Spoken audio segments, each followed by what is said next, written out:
ಶಿರಸಿಯ ನೆಮ್ಮದಿ ರಂಗಮಂದಿರದಲ್ಲಿ ನಡೆಯಲಿರುವ 2 ದಿನಗಳ ಕಾಲ ಉತ್ತರ ಕನ್ನಡ ಜಿಲ್ಲಾ 24ನೇ ಕನ್ನಡ ಸಾಹಿತ್ಯ ಸಮ್ಮೇಳನ. ಸಾಂಸ್ಕೃತಿಕ ಹಾಗೂ ಸಾಹಿತ್ಯ ನಗರಿ ಶಿರಸಿಯ ನೆಮ್ಮದಿ ರಂಗಮಂದಿರದಲ್ಲಿ ಇಂದಿನಿಂದ 2 ದಿನಗಳ ಕಾಲ ನಡೆಯಲಿರುವ ಉತ್ತರ ಕನ್ನಡ ಜಿಲ್ಲಾ 24ನೇ ಕನ್ನಡ ಸಾಹಿತ್ಯ ಸಮ್ಮೇಳನಕ್ಕೆ ರಾಷ್ಟ್ರ ಧ್ವಜಾರೋಹಣವನ್ನು ತಹಸೀಲ್ದಾರ್ ಶ್ರೀಧರ್ ಮುದಲ್ಮನಿ, ಪರಿಷತ್ನ ಧ್ವಜಾರೋಹಣವನ್ನು ಕಸಾಪ ಜಿಲ್ಲಾಧ್ಯಕ್ಷ ಬಿಎನ್ ವಾಸರೆ ಹಾಗೂ ಕನ್ನಡ ಧ್ವಜಾರೋಹಣವನ್ನು ಪೌರಾಯುಕ್ತರಾದ ಎಚ್ ಕಾಂತರಾಜ್ ನೆರವೇರಿಸಿದರು. ಸಾಹಿತ್ಯ ಸಮ್ಮೇಳನದ ಮೊದಲನೇ ದಿನದ ಕಾರ್ಯಕ್ರಮಕ್ಕೆ ಆಗಸದಿಂದ ಪುಷ್ಪವೃಷ್ಟಿ ಸುರಿಸುವ ಮೂಲಕ ಭವ್ಯವಾದ ಸ್ವಾಗತ ನೀಡಿದ್ದು ವಿಶೇಷವಾಗಿತ್ತು.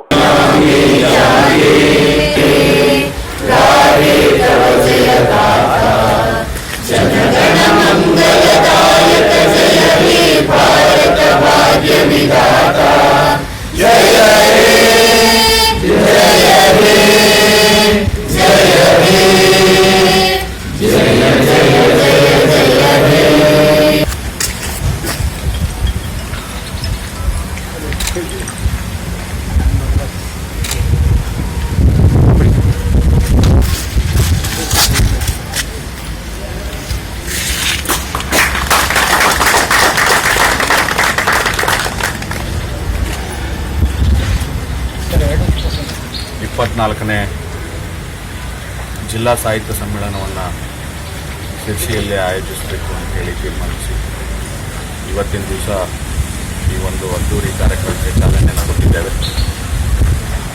ಈ ಒಂದು ಕಾರ್ಯಕ್ರಮದ ಸರ್ವಾಧ್ಯಕ್ಷರಾಗಿ ಆಯ್ಕೆಯಾಗಿ ನಮ್ಮೊಟ್ಟಿಗೆ ಶ್ರಮಿಸಬೇಕಿರ್ತಕ್ಕಂಥ ಆರ್.ಡಿ. ಕಾಲ್ಮನಿ ಹೆಗಡೆ ಸರ್ ಅವರೇ, ಸರ್ಕಾರಿ ಮಿತ್ರರೇ, ಉಷ್ಟ್ರ ನಮ್ಮ ತಾಲೂಕಿನಲ್ಲಿ ನಡೆಸ್ಕೊಳ್ತಾ ಇದ್ದೀವಿ ಅಂತ ಅನೇಕ ಸಭೆಗಳನ್ನು ನಡೆಸಿ ಎಲ್ಲರ ಸಹಕಾರವನ್ನು ಕೋರಿ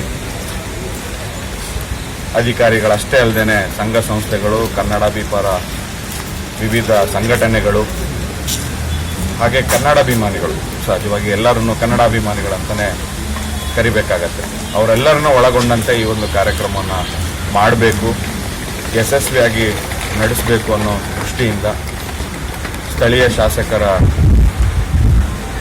ಅವರ ನೇತೃತ್ವದಲ್ಲಿ, ಅವರ ನಾಯಕತ್ವದಲ್ಲಿ ಈ ಒಂದು ಕಾರ್ಯಕ್ರಮವನ್ನು ನಡೆಸ್ತಾ ಇದ್ದೀವಿ. ಬರಹಗಾರರಿರ್ಬೋದು, ಯುವ ಸಾಹಿತಿಗಳಿರ್ಬೋದು ಅಥವಾ ವಿದ್ಯಾರ್ಥಿಗಳಲ್ಲಿ ಮೂಡಬೇಕು. ಕನ್ನಡ ಅಭಿಮಾನ ಯುವಕರಿಗೆ ಹಿರಿಯ ಸಾಹಿತಿಗಳ ಯಾದಿಯಾಗಿ ಎಲ್ಲ ಹಿರಿಯರ ಆಶೀರ್ವಾದ ಮತ್ತು ಮಾರ್ಗದರ್ಶನ ನಮಗೆ ಬೇಕಾಗಬಹುದು ಇಂಥ ಒಂದು ಕಾರ್ಯಕ್ರಮಗಳಿಂದ ಅಂತ ಭಾವಿಸ್ತಾ ಈ ಕಾರ್ಯಕ್ರಮ ಯಶಸ್ವಿ ಆಗಲಿ ಅಂತ ಹೇಳಿ ಉತ್ತರ ಕನ್ನಡ ಜಿಲ್ಲಾ 24ನೇ ಸಾಹಿತ್ಯ ಸಮ್ಮೇಳನದ ಶೋಭಾಯಾತ್ರೆಗೆ ಚಾಲನೆ ನೀಡಿದ ಶಾಸಕ ಭೀಮಣ್ಣ ಟಿ ನಾಯಕ್. ಶಿರಸಿಯಲ್ಲಿ ಚಾಲನೆ ಪಡೆದುಕೊಂಡಿರುವ ಉತ್ತರ ಕನ್ನಡ ಜಿಲ್ಲಾ 24ನೇ ಸಾಹಿತ್ಯ ಸಮ್ಮೇಳನದ ಶೋಭಾಯಾತ್ರೆಗೆ ಶಾಸಕ ಭೀಮಣ್ಣ ಟಿ ನಾಯಕ್ ಅವರು ಚಾಲನೆ ನೀಡಿದರು. ಈ ಸಂದರ್ಭದಲ್ಲಿ ಸಮ್ಮೇಳನದ ಸರ್ವಾಧ್ಯಕ್ಷರಿಗೆ ಶಾಸಕರು ಸಾಲು ಹೊದಿಸಿ ಸನ್ಮಾನಿಸಿ ಗೌರವಿಸಿದರು. ಸಹಾಯಕ ಆಯುಕ್ತ ಕಾವ್ಯರಾಣಿ, ಕಸಾಪ ಜಿಲ್ಲಾಧ್ಯಕ್ಷ ಬಿಎನ್ ವಾಸರೆ, ಕಸಾಪ ತಾಲೂಕು ಅಧ್ಯಕ್ಷ ಜಿ ಸುಬ್ರಾಯ್ ಭಟ್ ಬಕ್ಕಳ ಇತರರು ಇದ್ದರು. ಬೇಡರ ವೇಷ, ಡೊಳ್ಳು ಕುಣಿತ ಹಾಗೂ ಶಾಲಾ ಮಕ್ಕಳ ಆಕರ್ಷಕವಾದ ಪಥಸಂಚಲನದೊಂದಿಗೆ ಸಾಹಿತ್ಯ ಸಮ್ಮೇಳನದ ಶೋಭಾಯಾತ್ರೆ ನೆಮ್ಮದಿ ರಂಗಮಂದಿರಕ್ಕೆ ಸಾಗಿತು.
ನಾಡಗೀತೆಯೊಂದಿಗೆ ಆರಂಭವಾಗಿರುವ ಉತ್ತರ ಕನ್ನಡ ಜಿಲ್ಲಾ 24ನೇ ಸಾಹಿತ್ಯ ಸಮ್ಮೇಳನ.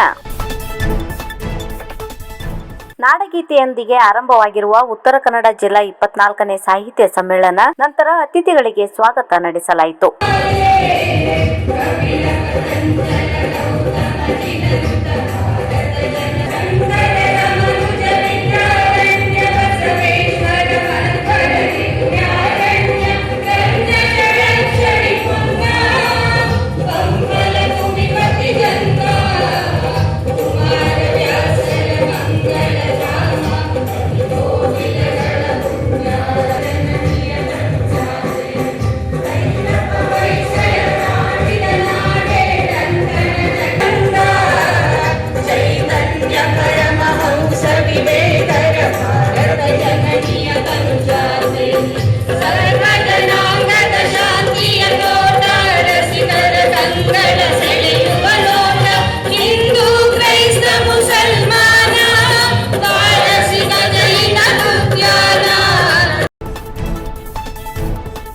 ಶಿರಸಿಯಲ್ಲಿ ಜಿಲ್ಲಾ ಮಟ್ಟದ ಸಾಹಿತ್ಯ ಸಮ್ಮೇಳನ ನಡೆಯುತ್ತಿರುವುದು ನನಗೆ ಖುಷಿ ತಂದಿದೆ. BN ವಾಸರೆ.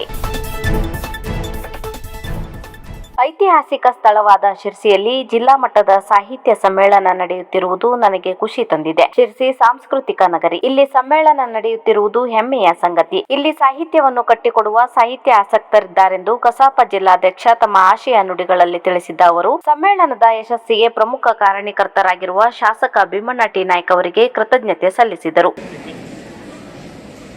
ಗೊತ್ತಿಲ್ಲ, ನನಗೊಂದಿಷ್ಟು ಸವಾಲುಗಳನ್ನು ಸ್ವೀಕರಿಸೋದಂದ್ರೆ ಇಷ್ಟ. ಉಳುವಿಯಲ್ಲಿ ಸಮ್ಮೇಳನವನ್ನು ಮಾಡುವಂತ ಸಂದರ್ಭದಲ್ಲಿ ಬಹಳ ಕಷ್ಟ ಆಗಿತ್ತು. ಇಷ್ಟು ದೂರ ಯಾರು ಬರ್ತಾರೆ ಜನ ಅಂತ ಹೇಳಿದ್ರು. ಈ ಕಾಡಿನಲ್ಲಿ ಏಕೆ ಸಮ್ಮೇಳನವನ್ನು ಮಾಡ್ತೀವಿ ಅಂತ ಹೇಳಿದ್ರು. ಅವಾಗ ಹೆಬ್ಬಾರ್ ಸರ್ ಅವರು ಪಕ್ಕದ ಉಸ್ತುವಾರಿ ಸಚಿವರಾಗಿದ್ರು ಕೂಡ ನಮ್ಮ ಜಿಲ್ಲೆಯ ಸಚಿವರಾಗಿದ್ರು. ಅವರು ತೂಗು ಸೇತುವೆಯ ಮೇಲೆ ಬೈಕ್ ಮೇಲೆ ಬಂದು ಉಳುವಿ ಸಮ್ಮೇಳನಕ್ಕೆ ಒಂದು ಸಮ್ಮೇಳನವನ್ನು ಉದ್ಘಾಟಿಸಿದ್ರು. ಉದ್ಘಾಟನಾ ಕಾರ್ಯಕ್ರಮದಲ್ಲಿ ಭಾಗವಹಿಸಿದ್ರು. ಮತ್ತೆ ತುಂಬಾ ಜನಸ್ತೋಮ ಇತ್ತು. ಅಂತಹ ಉಳುವಿಯಲ್ಲಿಯೂ ಕೂಡ ಸಾವಿರ ಜನ ಸಂಖ್ಯೆಯಲ್ಲಿ ಸೇರಿದ್ರು. ಇನ್ನು ಹೊನ್ನಾವರದ ಸಮ್ಮೇಳನ ಕೂಡ ಅಷ್ಟೇ ಅದ್ದೂರಿಯಾಗಿ ಅರ್ಥಪೂರ್ಣವಾಗಿ ನಡೆದಿತ್ತು, ಸಾವಿರಾರು ಜನರ ಸಮಕ್ಷಮದಲ್ಲಿ. ಹಾಗೆಯೇ ಸಿರಸಿಯ ಸಮ್ಮೇಳನ ಎಲ್ಲ ಸಮ್ಮೇಳನವನ್ನು ಸರಿದೂಗಿಸುವ ಹಾಗೆ, ಇಲ್ಲ ಒಂದಿಷ್ಟು ಅವರನ್ನ ಮೀರಿಸುವ ಹಾಗೆ ಈ ಸಮ್ಮೇಳನ ಇವತ್ತು ತುಂಬಿಕೊಂಡಿದೆ, ಬಹುಶಃ ಯಶಸ್ವಿಯಾಗಿದೆ ಅನ್ನುವ ಮಾತುಗಳನ್ನ ತಮ್ಮ ಮುಂದುಗಡೆ ಈ ಸಂದರ್ಭದಲ್ಲಿ ಹೇಳ್ತಾ, ಹೊನ್ನಾವರ ಸಮ್ಮೇಳನ ಕೂಡ 25 ವರ್ಷಗಳ ನಂತರವೇ ನಡೆದಿತ್ತು. ಯಾಕೆ ಸಮ್ಮೇಳನ ನಡೆದಿಲ್ಲ ಅಂತೇಳಿ ನಾವು ಕೇಳ್ಕೊಳ್ಳೋ ಸಂದರ್ಭದಲ್ಲಿ, ಹೌದು ಹೊನ್ನಾವರದಲ್ಲಿ ಯಾಕೆ ಸಮ್ಮೇಳನ ನಡೆದಿಲ್ಲ, ಎಲ್ಲ ವ್ಯವಸ್ಥೆಗಳಿದೆಯಲ್ಲ ಅಲ್ಲೇ ಮಾಡೋಣ ಅಂತ ಹೇಳಿ ಮಾಡಿದ್ವಿ. ಸಿರ್ಸಿಯಲ್ಲೂ ಕೂಡ 25 ವರ್ಷ ಆಯಿತು ಸಮ್ಮೇಳನ ನಡೀದೇನೆ. ನಮ್ಮ ತಾಲೂಕಾಧ್ಯಕ್ಷರು ಕೂಡ ಸಿರ್ಸಿಯಲ್ಲಿ ಸಮ್ಮೇಳನ ಮಾಡಬೇಕನ್ನೋ ಬೇಡಿಕೆಯನ್ನು ಇಟ್ಟಿದ್ರು. ಹಾಗಾಗಿ 25 ವರ್ಷಗಳ ಕಾಲ ಸಮ್ಮೇಳನ ಆಗ್ಲಿಲ್ವಲ್ಲ, ನಾವು ಸಮ್ಮೇಳನವನ್ನ ಸಿರ್ಸಿಯಲ್ಲೇ ಮಾಡೋಣ ಅಂತೇಳಿ ಕಾರ್ಯಕಾರಿ ಸಮಿತಿಯಲ್ಲಿ ನಿರ್ಧಾರವನ್ನು ತಗೊಂಡ್ವಿ. ಒಂದು ರೀತಿಯ ಸವಾಲಾಗಿ, ಯಾಕೆಂದ್ರೆ ಸಮ್ಮೇಳನಗಳು ಒಂದೇ ಸ್ಥಳದಲ್ಲಿ ಒಂದೇ ತಾಲೂಕುಗಳಲ್ಲಿ ನಡೆಯೋದು ಬೇಡ, ಎಲ್ಲ ತಾಲೂಕುಗಳನ್ನು ನಡೀಬೇಕು ಅನ್ನುವ ಕಾರಣಕ್ಕಾಗಿ ಇದನ್ನು ಮಾಡಿದ್ವಿ. ಹಾಗಂತೇಳಿ ಸಿರ್ಸಿಯಲ್ಲಿ ಸಮ್ಮೇಳನ ನಡೆದಿಲ್ಲ ಅಂತಲ್ಲ. 1999ರಲ್ಲಿ ಇಲ್ಲಿ ಜಿಲ್ಲಾ ಸಾಹಿತ್ಯ ಸಮ್ಮೇಳನ ಜನಪದ ವಿದ್ವಾಂಸ ಡಾಕ್ಟರ್ LR ಹೆಗಡೆಯವರ ಸಮ್ಮೇಳನ ಅಧ್ಯಕ್ಷತೆಯಲ್ಲಿ ನಡೆದಿದೆ.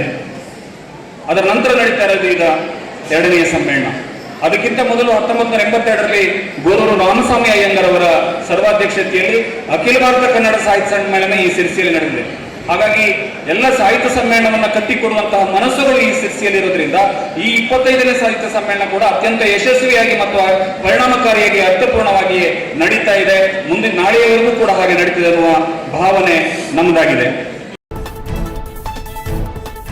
ಕನ್ನಡ ಉಳಿಸುವ ಜವಾಬ್ದಾರಿ ನಮ್ಮೆಲ್ಲರ ಮೇಲಿದೆ. ಹಿರಿಯ ಸಾಹಿತಿ BT ಲಲಿತಾ. ಕನ್ನಡ ಉಳಿಸುವ ಜವಾಬ್ದಾರಿ ಎಲ್ಲರ ಮೇಲಿದೆ. ನಾವು ಕನ್ನಡದ ಉತ್ತಮ ಪ್ರಜೆಯನ್ನು ತಯಾರು ಮಾಡಬೇಕಾಗಿದೆ. ಮಾನವ ವಿರೋಧಿ ಚಟುವಟಿಕೆಗಳನ್ನು ವಿರೋಧಿಸುವ ವಸ್ತುನಿಷ್ಠ ವರದಿಗಳು ಇಂದಿನ ಸಮಾಜಕ್ಕೆ ಬೇಕೆಂದು ಸಮ್ಮೇಳನ ಉದ್ಘಾಟನೆ ಮಾಡಿದ ಹಿರಿಯ ಸಾಹಿತಿ BT ಲಲಿತಾ ನಾಯಕ್ ತಿಳಿಸಿದರು.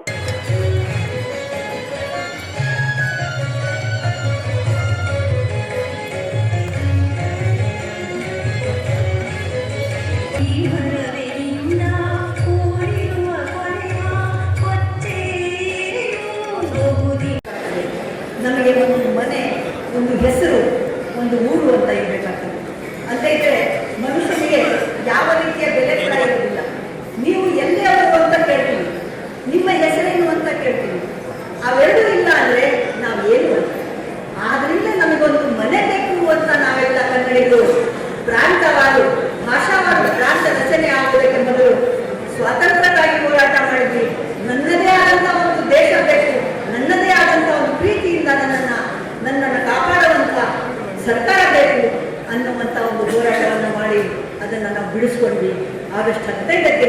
ಕನಸು ನೆರವೇರಿತು.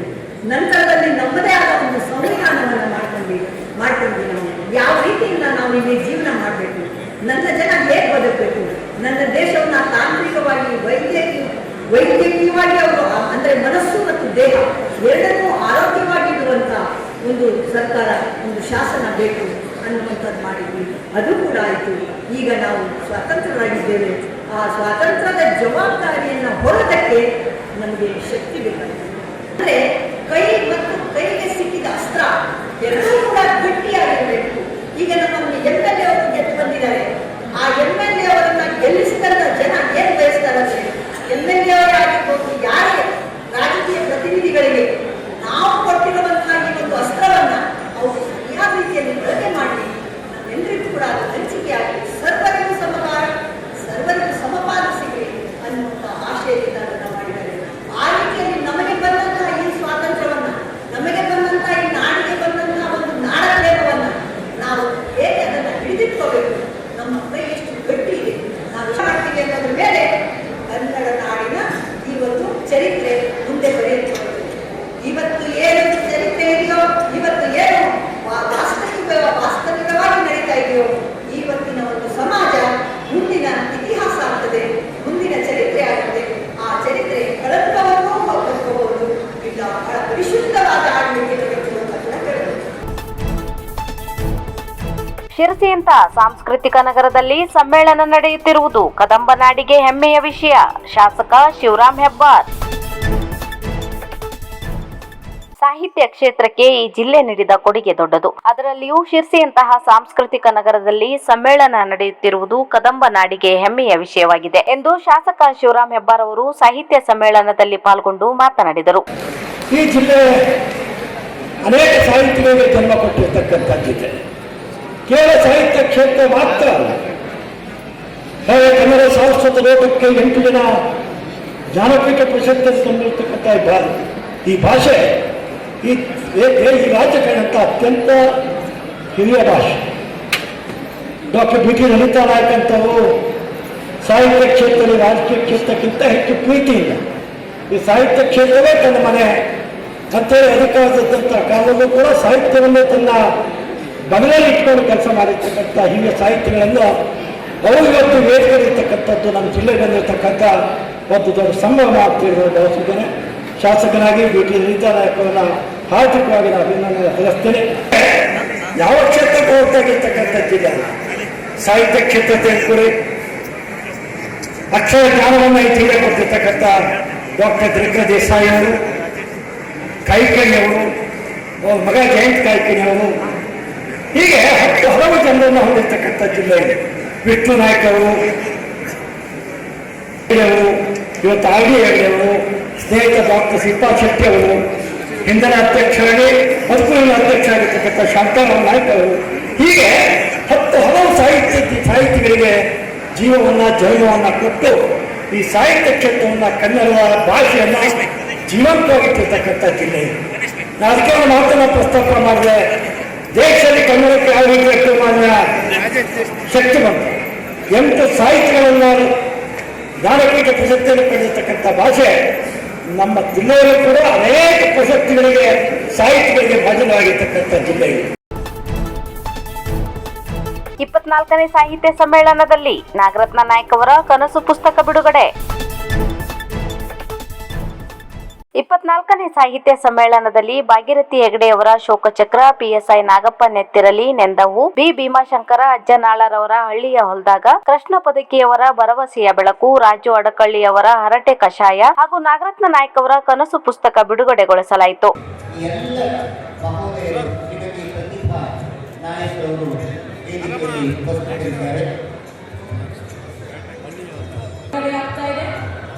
ನಾಗಪ್ಪರವರು ಪೊಲೀಸ್ ಇಲಾಖೆಯಲ್ಲಿ ಕೆಲಸವನ್ನ ಮಾಡ್ತಾ ಇದ್ರು ಕೂಡ ಭಾವನೆಗಳಿಗೆ ಸ್ಪಂದಿಸುವ ಕವನವನ್ನು ರಚಿಸುವುದರಲ್ಲಿ ನೆತ್ತರಲ್ಲಿ ನೆಂದವು. ಕನ್ನಡ ಎನ್ನುವುದು ಬರೀ ಭಾಷೆ. ಅವರ ಮನ್ಮನೆಯವರ ನಾಟಕ ಹಾಗೂ ಕವನ ಸಂಕಲನ ಈಗ ಲೋಕಾರ್ಪಣೆ ಆಗ್ತಾ ಇದೆ.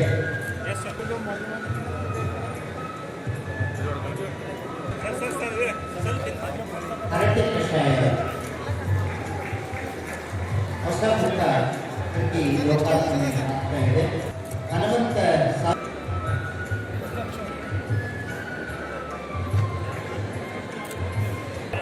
ಕೃತಿಗಳ ಲೋಕಾರ್ಪಣೆಯ ಸಂಭ್ರಮ ನಮ್ಮ ನಿಮ್ಮೆಲ್ಲರ ಮಧ್ಯದಲ್ಲಿ ಕೂಡಿ ಬಂದದ್ದನ್ನು ನಾವು ಅಭಿನಂದಿಸಲೇಬೇಕು. ಮತ್ತೊಮ್ಮೆ ವಂದನೆಗಳು. ಆಲಂಘನ ಎನ್ನುವ ಪುಸ್ತಕ ಈಗ ಬಿಡುಗಡೆ ಆಗ್ತಿದೆ. ಕೃತಿ ಈಗ ಬಿಡುಗಡೆ ಈ ಕಡೆ ಮೇಡಮ್ ಮುಂದೋಡಿ. ಸೇಡು ತೀರಿಸಿದ ಇಲ್ಲಿ ಹುಟ್ಟಿರುವ ಸಾಹಿತಿಗಳು ಸಾಹಿತ್ಯ ಕ್ಷೇತ್ರವನ್ನು ಶ್ರೀಮಂತಗೊಳಿಸಿದ್ದಾರೆ. ಶಾಸಕ ಭೀಮಣ್ಣ ಟಿ ನಾಯಕ್. ಕನ್ನಡ ಸಾಹಿತ್ಯ ಭಂಡಾರಕ್ಕೆ ಜಿಲ್ಲೆಯ ಸಾಹಿತಿಗಳು ನೀಡಿದ ಕೊಡುಗೆ ಅಪಾರವಾದುದು. ಇಲ್ಲಿ ನಡೆಯುತ್ತಿರುವ ಸಮ್ಮೇಳನ ಯುವ ಸಾಹಿತಿಗಳಿಗೆ ಮುಂದಿನ ಪೀಳಿಗೆಗೆ ಬುನಾದಿಯಾಗಲಿ. ಇಲ್ಲಿ ಹುಟ್ಟಿರುವ ಸಾಹಿತಿಗಳು ಸಾಹಿತ್ಯ ಕ್ಷೇತ್ರವನ್ನು ಶ್ರೀಮಂತಗೊಳಿಸಿದ್ದಾರೆಂದು ಶಾಸಕ ಭೀಮಣ್ಣ ಟಿ ನಾಯಕ್ ಅವರು ಸಾಹಿತ್ಯ ಸಮ್ಮೇಳನದಲ್ಲಿ ಪಾಲ್ಗೊಂಡು ಮಾತನಾಡಿದರು. ಅರ್ಥಪೂರ್ವಕವಾಗಿ ಈ ಕಾರ್ಯಕ್ರಮವನ್ನು ನಡೆಸಬೇಕು ಅಂತ ವಿಚಾರದಲ್ಲಿ ಅನೇಕ ಸಭೆ ಸಮಾರಂಭಗಳನ್ನು ಮಾಡುವ ಮುಖಾಂತರ ಸಹಕಾರ ಮತ್ತು ನಮ್ಮ ಸಾಹಿತ್ಯಕ್ಕಂತ ವಾಸಗಳು ಕೂಡ ಸೇರುತ್ತೆ, ತಾಲೂಕು ಅಧ್ಯಕ್ಷರು ಕೂಡ ಸೇರುತ್ತೆ ಅನ್ನೋ ಮಾತನ್ನ ಈ ಸಂದರ್ಭಕ್ಕೆ ಬಯಸ್ತೇನೆ. ನಾನು ಸುಂದರ ವೇದಿಕೆ ಅಲಂಕರಿಸಿದ ಎಲ್ಲ ಗೌರವವನ್ನು ಮತ್ತೊಮ್ಮೆ ಸ್ವಾಗತ ಮಾಡಿ ನೆಲ ಬನವಾಸ ಈ ನೆಲದ ಈ ಜಿಲ್ಲೆ ಕನ್ನಡ ಸಾಹಿತ್ಯ ನಡೆಸ್ತಾ ಇದೀವಿ ಅಂತಂದ್ರೆ ನಮ್ಮೆಲ್ಲರಿಗೂ ಕುಲದ ತಾನೊಂದೇ ಅನೇಕ ಸಾಹಿತ್ಯಗಳ ಉಲ್ಲೇಖದಲ್ಲಿ ನಾವೆಲ್ಲರೂ ಕೂಡ ಕೇಳಿದ್ವಿ. ನಾವು ಅವುಗಳ ಆಚರಣೆ ಮುಖಾಂತರ ಅದಕ್ಕೆ ಪುಷ್ಟಿಯನ್ನ ಶಕ್ತಿಯನ್ನು ಕನ್ನಡಿಗರು ಮತ್ತು ನಾವು ಸಾಹಿತಿಗಳು ಸಾಹಿತ್ಯ ಸಮ್ಮೇಳನ ಅನ್ನುವಂಥದ್ದನ್ನ ನಾವು ಬಹಳ ಇಂಥ ಒಂದು ಜಿಲ್ಲೆಯಲ್ಲಿ ನಾವೆಲ್ಲರೂ ಹುಟ್ಟಿದ್ವಿ, ಇಂಥ ಒಂದು ಸಾಹಿತ್ಯ ಸಮ್ಮೇಳನ ಭಾಗಿ ಆಗಿದ್ವಿ ಅಂತಂದ್ರೆ ನಾವೆಲ್ಲರೂ ಕೂಡ ಪುಣ್ಯವಂತರು ಅನ್ನೋದನ್ನ ನಾನು ಬಹಳ ಸಂತೋಷದಿಂದ ಹೇಳಕ್ಕೆ ಬಯಸ್ತೀನಿ. ಒಂದ್ ಕಡೆ ಚುಟುಕು ಕವಿ ಬ್ರಹ್ಮ ಕವಿ ದಿನಕರ್ ದೇಸಾಯಿಯವನ್ನ ನೆನಪನ್ನ ಮಾಡ್ಕೊಂಡಾಗ ಎಲ್ಲ ಕವಿಗಳು ಕೂಡ ಒಂಥರದ ಸಾಹಿತ್ಯಗಳು ಕೂಡ ಒಂಥರದ ಮೈ ಜುಮ್ಮಿರ್ತಕ್ಕಂಥ ಒಂದು ಸಂದೇಶವನ್ನ ಕವಿಗಳಿಗೆ ದಿನಕರ್ ದೇಸಾಯಿಯವನ್ನ ನಾವು ನೆನಪನ್ನ ಮಾಡಿಸಲೇಬೇಕಾಗ್ತದೆ. ಅಂತ ಒಬ್ಬ ಹಿರಿಯ ಕವಿಗಳು ಇಲ್ಲಿಯೇ ಇನ್ನೊಮ್ಮೆ ಹುಟ್ಟೇನು ನನ್ನ ಇದುವೇ ನನ್ನ ಉತ್ತರ ಕನ್ನಡ ಜಿಲ್ಲೆ ಅನ್ನೋ ವಿಚಾರದಲ್ಲಿ ಅನೇಕ ರೀತಿಯಲ್ಲಿ ನಮ್ಮ ಜಿಲ್ಲೆಯನ್ನ ವರ್ಣನೆ ಮಾಡತಕ್ಕಂಥ ಸಾಹಿತಿಗಳ ನೆನಪನ್ನ ಆಗಾಗ ಮಾಡ್ಕೊಳ್ಳೋದ್ರ ಮುಖಾಂತರ ಈ ಕಿರಿಯ ಸಾಹಿತಿಗಳು ಈ ಸಭೆಯ ಅನೇಕ ಸಾಹಿತಿಗಳ ಮಾತನ್ನ ಕೇಳುವ ಮುಖಾಂತರ ನಮ್ಮೇನು ಇಲ್ಲಿ ಅನೇಕ ಶಾಲಾ ಕಾಲೇಜಿನಿಂದ ಬಂದಿರತಕ್ಕಂಥ ಸಾಹಿತ್ಯ ಅಭಿರುಚಿ ಇರತಕ್ಕಂಥ ವಿದ್ಯಾರ್ಥಿಗಳ ಮನಸ್ಸಲ್ಲಿ ಅವರ ಚಿಗುರಲ್ಲಿ ಈ ಸಾಹಿತ್ಯದ ಕಂಪನ ಹೋಗ್ತಕ್ಕಂಥ ವೇದಿಕೆಗಳು ಇದಾಗತ್ತೆ. ಅದರ ಉಪಯೋಗವನ್ನ ಈ ಭಾಗದ ಎಲ್ಲ ವಿದ್ಯಾರ್ಥಿಗಳು ಪಡ್ಕೊಳ್ಬೇಕು ಅಂತ ವಿನಂತಿಯನ್ನ ಮಾಡ್ಕೊಳ್ಳೋದಕ್ಕೆ ಬಯಸ್ತೀನಿ. ಕನ್ನಡ ಸಾಹಿತ್ಯ ಶ್ರೀಮಂತಗೊಳಿಸಲು ಉತ್ತರ ಕನ್ನಡ ಸಾಹಿತ್ಯಗಳ ಕೊಡುಗೆ ಬಹಳ ಅಪಾರವಾಗಿರುವಂತ. ನಾವು ಅನೇಕ ಕಡೆ ನಮ್ಮ ರಾಜ್ಯದಲ್ಲಿರ್ಬೋದು, ದೇಶದಲ್ಲಿರ್ಬೋದು ಅನೇಕ ಸಾಹಿತಿಗಳನ್ನ, ಅನೇಕ ವಿದ್ವಾಂಸರನ್ನ, ಅನೇಕ ಕವಿಗಳನ್ನ ನಾವೆಲ್ಲ ನೋಡ್ತೇವೆ. ನಾವು ಅವರ ಅನೇಕ ಆಚಾರ ವಿಚಾರಗಳನ್ನ ಅನೇಕ ದೊಡ್ಡ ದೊಡ್ಡ ಸಭೆಯಲ್ಲಿ ಕೇಳಿದ್ರು ಕೂಡ ನಮ್ಮ ಜಿಲ್ಲೆಯ ಸಾಹಿತಿಗಳು ಬಹಳ ಅಪಾರವಾಗಿ ಬಹಳ ವಿಚಾರವಂತಕ್ಕಂಥ ಸಾಹಿತಿಗಳು. ಬರೀ ಸಾಹಿತ್ಯದ ಮಾತ್ರಕ್ಕೆ ಅವರ ಮುಂದಾಲೋಚನೆಗಳು ಏನಿದ್ದಾವು ಆ ಕವಿಗಳ ಮನಸ್ಸಲ್ಲಿ ಏನು ಬರ್ತಾ ಇದ್ರು, ಆ ಕವಿ ಒಂದು ಕಡೆ ಯೋಚನೆಯನ್ನು ಮಾಡ್ತಾನೆ.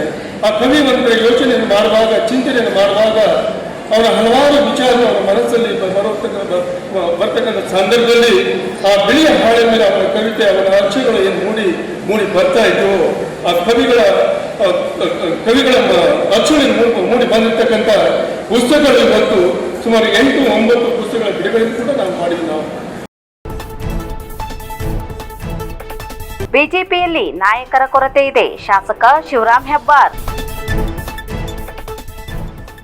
ಬಿಜೆಪಿ ಒಂದು ಪಕ್ಷವಾಗಿ ಉಳಿದಿಲ್ಲ, ಪಂಗಡಗಳೇ ಪಕ್ಷವಾಗಿ ಹೋಗಿದೆ. ಬಿಜೆಪಿಯಲ್ಲಿ ನಾಯಕರ ಕೊರತೆ ಇದೆ. ಯಾವುದೇ ಪಕ್ಷದಲ್ಲಾದರೂ ಅಶಿಸ್ತು ಹೊಟ್ಟೆಯಲ್ಲಿ ಬಹಳಷ್ಟು ದಿನ ಇದ್ರೆ ಆ ಪಕ್ಷವೇ ಹಾಳಾಗಿ ಹೋಗುತ್ತದೆ. ಕಾಲಕಾಲಕ್ಕೆ ಔಷಧಿ ಮಾತ್ರೆ ನೀಡಿದರೆ ಬೇಗ ಗುಣವಾಗುತ್ತದೆ ಎಂದು ಶಾಸಕ ಶಿವರಾಮ್ ಹೆಬ್ಬಾರ್ ಅವರು ಶಿರಸಿಯಲ್ಲಿ ಮಾಧ್ಯಮದವರು ಕೇಳಿದ ಪ್ರಶ್ನೆಗೆ ಈ ಮೇಲಿನಂತೆ ಪ್ರತಿಕ್ರಿಯೆ ನೀಡಿದರು.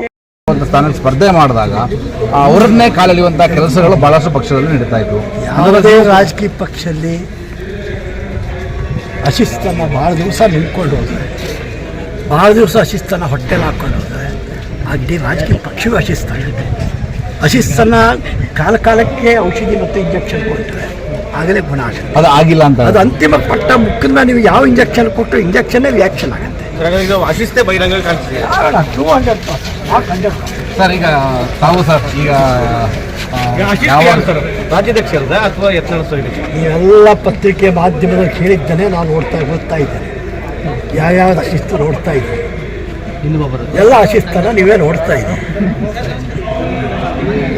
ಸರ್ ಈಗ ಮಾನಸಿಕವಾಗಿ ಕಾಂಗ್ರೆಸ್ನವ್ರ ಜೊತೆ ಗುರುತಿಸಿಕೊಂಡಿದ್ದೀರಿ, ದೈಹಿಕವಾಗಿಯೂ ಕೂಡ ಯಾವಾಗ ಸೇರ್ಪಡೆ ಅಥವಾ ಬೇರೆ ರೀತಿಯಲ್ಲಿ ತಾವು ಸ್ಪರ್ಧೆ? ನನಗೆ 2028 ತನಕ ಜನ ಶಾಸಕನಾಗಿ ಆಯ್ಕೆ ಮಾಡಿದ್ದಾರೆ. ಅದರ ನಂತರ ಸರ್ 28 ತನಕ ನಾನು ಶಾಸಕನ ಆಯ್ಕೆ ಮಾಡಿದೆ. ಒಂದು ಕಾಲ ಬೇರೆ ರೀತಿಯಲ್ಲಿ ಗಲಾಟೆ ಮಾಡ್ಕೊಳ್ಳುವಂಥದ್ದು ಯತ್ನಾಳ್ ಅಂತ ಟೀಮು, ಇನ್ನೊಂದು ಕಡೆ ವಿಜಯೇಂದ್ರ ಅವರ ಪರವಾಗಿ ನೀವು ಬಿಜೆಪಿ ಇವತ್ತು ಒಂದು ಪಕ್ಷವಾಗಿ ಉಳಿದಿದೆ ಕರ್ನಾಟಕದಲ್ಲಿ. ಪಂಗಡಗಳೇ ಒಂದು ಪಕ್ಷ, ಬಿಜೆಪಿ ಒಂದು ಕಡೆ ಅಂತ ಅದು ಎಷ್ಟು ಪಂಗಡ ಇದೆ ನಿಮಗೆ ಕಾಣ್ತಕ್ಕಂಥದ್ದು ಒಂದು ಪಂಗಡ. ಮೊದಲು ನಾವು ಸ್ವಲ್ಪ ಮಾತಿನಿಂದ ಬದಿ ಹೋದ ನಮ್ದು ಒಂದು ಪಂಗಡ ಆಗ್ತದೆ, ನಂದು ಸೋಮಶೇಖರ್. ಇವತ್ತು ಹೋಗೋರು ಪಂಗಡ ಹೇಳ್ತೀವಿ. ಇನ್ನು ಕಾದೋಡಿ ಮತ್ತೆ ಅವನತಿಗೆ ಬರ್ತಾ ಇದೆಯಾ ಅಂತ ಅಲ್ಲ, ನಿಮ್ಮದೇ ಮಾಧ್ಯಮಗಳ ಬಹುದು ಗೊತ್ತಾಗ್ತಾ ಇದೆ. ನಾಯಕರ ಕೊರತೆ ಕಾಣ್ತಾ ಇದೆಯಾ ಅಂತ? ನಾಯಕರೇ ಇಲ್ಲ, ಕೊರತೆ ಇಲ್ಲ ಕರ್ನಾಟಕದಲ್ಲಿ. ನೋಡ್ರಿ ಯತ್ನಾಳ್ ಅವರೇ ಸರ್ ಈಗ ಶೋಕಾಸ್ ನೋಟಿಸ್ ಅನ್ನ ಕೊಟ್ಟಿರುವಂತದ್ದು. ನಾನು ಕಳೆದ 8 ತಿಂಗಳಿಂದ 1 ವರ್ಷದಿಂದ ಪಕ್ಷದ ಬೆಳವಣಿಗೆಯಿಂದ ಸಾಕಷ್ಟು ದೂರ ಇದ್ದೇನೆ. ಹಾಗಾಗಿ ಪಕ್ಷದಲ್ಲಿ ನಡೀತಕ್ಕಂಥ ಯಾವುದೇ ಆಕ್ರಮಣಕಾರಿ ಸಂದೇಶಗಳು ನನಗೆ ಗೊತ್ತಾಗ್ತಾ ಇದೆ. ವೈಯಕ್ತಿಕವಾಗಿ ಅವ್ರ ಜೊತೆ ಮಾತಾಡ್ತಾ ಇರ್ತೀನಿ, ಅವ್ರು ನನ್ನ ಅನೇಕ ಸಂಗತಿಗಳನ್ನು ಹೇಳ್ತಾ ಇರ್ತಾರೆ. ಯತ್ನಾಳ್ ಕೂಡ ನನ್ನ ಸ್ನೇಹಿತ, ಏನೋ ಯತ್ನಾಳಾಗಲಿ, ಕುಮಾರ್ ಬಂಗಾರಪ್ಪ ಇರಲಿ, ಈಗ ರಮೇಶ್ ಜಾರಕಿಹೊಳಿ ಇರಲಿ, ನಾವೆಲ್ಲ ಸ್ನೇಹಿತ ಏನೋ. ಆದರೆ ಈ ಬೆಳವಣಿಗೆಗೆ ಅಂತಿಮ ಇದೆ, ಈ ಬೆಳವಣಿಗೆ ಅಂತಿಮ ಘಟ್ಟಕ್ಕೆ ತಲುಪಿದೆ. ಇನ್ನೂ ಮತ್ತೆ ಸ್ವಲ್ಪ ಜೋರು ಆಗತ್ತೆ. ಯಾರ್ದೋ ಒಬ್ಬರು ಇಳಿಲೇಬೇಕು. ಸರ್ ನೀವು ಹಿಂದೆ ಅಸಮಾಧಾನವನ್ನು ತೋಳ್ಕೊಂಡಿದ್ರಿ, ಪಕ್ಷದಲ್ಲಿ ಆಂತರಿಕ